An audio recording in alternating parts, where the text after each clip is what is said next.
السلام علیکم، آبائی نیوز کے ساتھ میں ہوں صدف عبد الجبار اور میں ہوں مہرین افتخار۔ نظر ڈالیں گے headlines per.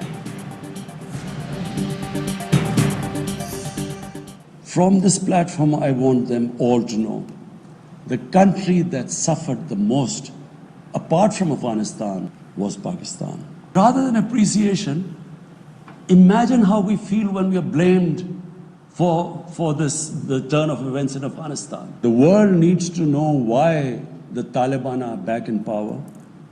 Why did this 300,000 Afghan army give up without a fight? Afghan جنگ میں سب سے زیادہ نقصان پاکستان نے اٹھایا، پھر بھی تعریف کے بجائے الزام تراشی کی جاتی ہے۔ وزیر اعظم عمران خان کا اقوام متحدہ کی جنرل اسمبلی سے خطاب، کہا طالبان پاکستان کی مدد سے اقتدار میں واپس نہیں آئے، دنیا نے افغانستان کو پس پش ڈال دیا تو سنگین نوعیت کے انسانی بحران کا سامنا کرنا پڑے گا۔ غیر مستحکم اور بحران سے دوچار افغانستان پھر بین الاقوامی دہشت گردوں کے لیے محفوظ پناہ گاہ بن جائے گا۔ افغان عوام کی خاطر موجودہ حکومت کو مستحکم کیا جائے۔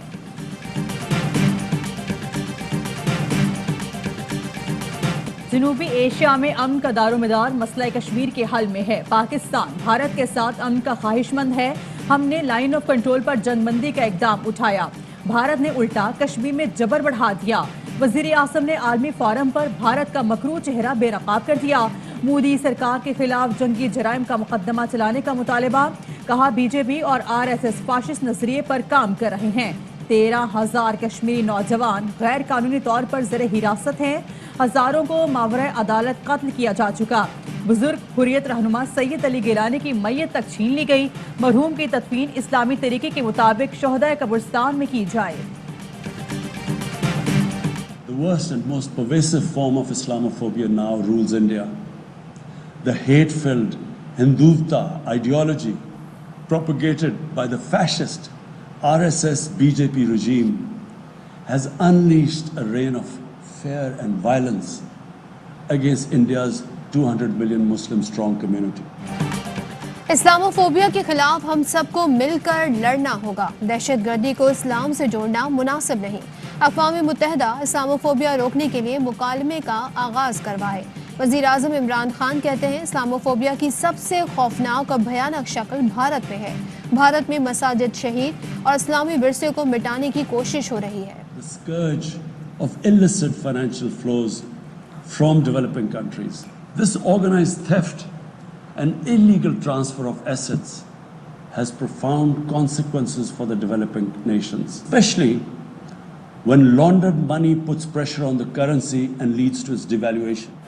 وزیر اعظم کا اقوام متحدہ سے منی لانڈرنگ کی روک تھام کے لیے جامع قانونی فریم ورک تشکیل دینے کا مطالبہ، کہا بدعنوان اشرافیہ کی کرپشن سے غریب اور امیر ممالک کے درمیان فرق پڑ رہا ہے، امیر ممالک غریب ملکوں کی لوٹی ہوئی دولت واپس کرنے میں دلچسپی نہیں رکھتے، کچھ امیر ملک معاشی مہاجرین کو روکنے کے لیے دیواریں کھڑی کر سکتے ہیں۔ The world is facing triple challenge of the COVID-19, the accompanying economic crisis, and the threats posed by climate change. Virus does not discriminate between nations and people. دنیا کو کورونا اور ماحولیاتی تبدیلی کے خطرات کا سامنا، وزیر اعظم نے بڑے چیلنجز کی نشاندہی کر دی، کہا ہم نے کورونا وبا کے دوران اسمارٹ لاک ڈاؤن کے ذریعے حالات کو قابو میں رکھا، احساس پروگرام کے ذریعے 1.5 کروڑ خاندانوں کو ریلیف پہنچایا، ماحول کے تحفظ کو یقینی بنانے کے لیے پاکستان انقلابی اقدامات کر رہا ہے، مضر گیس کے اخراج میں پاکستان کا حصہ نہ ہونے کے برابر ہے۔